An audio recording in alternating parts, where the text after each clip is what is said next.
Jake Tapper. Now it's time for the buried lead. These are stories we think are not getting enough attention. They are among the most intelligent beings on the planet, and right now more than 200 of them, 200 dolphins, are trapped in a cove in southwest Japan where they've had nothing to eat for more than 3 days. You're watching now footage from a live stream provided by the marine life group Sea Shepherd Conservation Society. The group says many of these animals will likely be slaughtered tomorrow.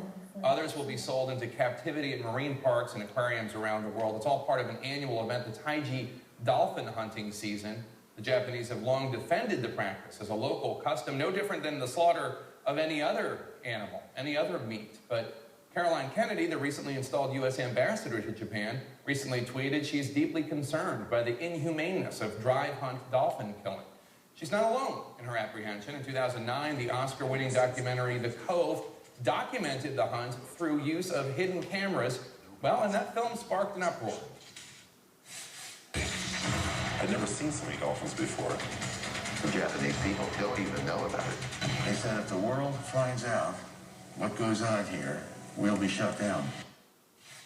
Joining me now is Louie Psihoyos, director of The Cove, Academy Award-winning director of The Cove, and executive director of the Oceanic Preservation Society. Louie, good to see you. Thanks for joining us. One of these dolphins, the one possibly who has captured the world's heart the most, is this baby dolphin, an albino being called Angel.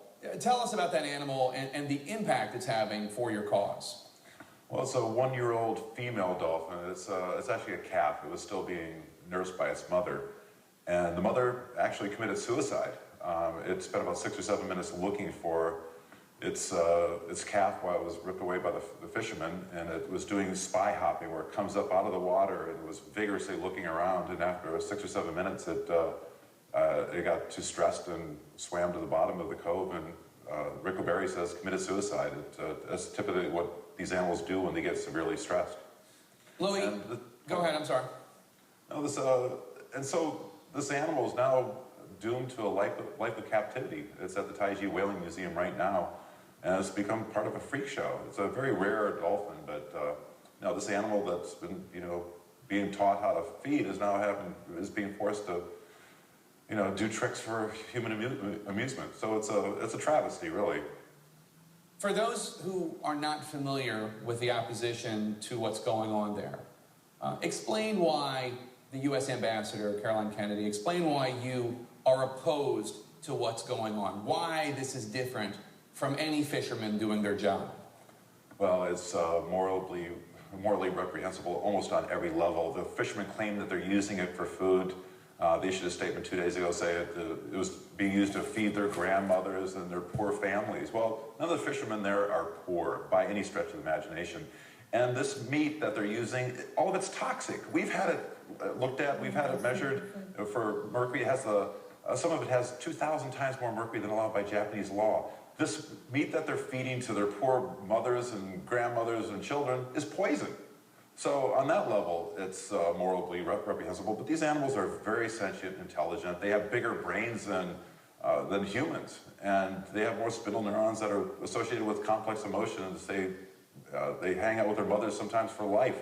And this animal was ripped away from its mother at 1 year old to do tricks for, the SeaWorlds of the world. So, to me, it's just, it's a travesty on every level. When your film came out, it sparked enormous outrage and concern in the West. Celebrities filmed public service announcements in support of the cause. It felt like the start of a movement, but what's happened since then to stop or slow this practice?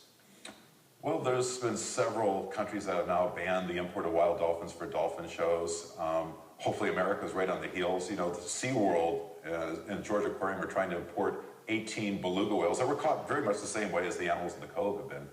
And, but, also our film helped in a way spawn the Blackfish, which was an amazing movie about telecom, that's been on your network airing.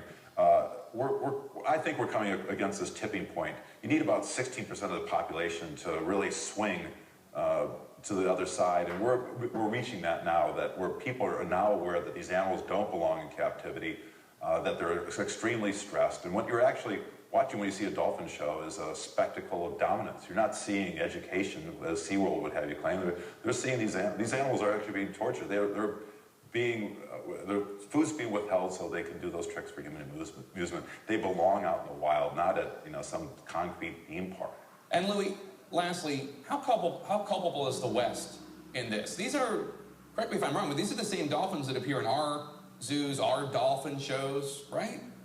Well, the SeaWorld has been trying to get dolphins from the Dolphin Drive as early as 2010. They claim that they haven't gotten any wild orcas for the last 35 years, but they desperately want to get animals from the wild to improve their breeding stock. In fact, they were culpable in getting an animal called Morgan that was off the coast of Netherlands, imported. Now they want to use it for breeding stock, but that's over in Laura Park, with other SeaWorld dolphins. All right. In Spain. Louie Psihoyos, thank you so much. Sure. Coming up next, he stole the spotlight from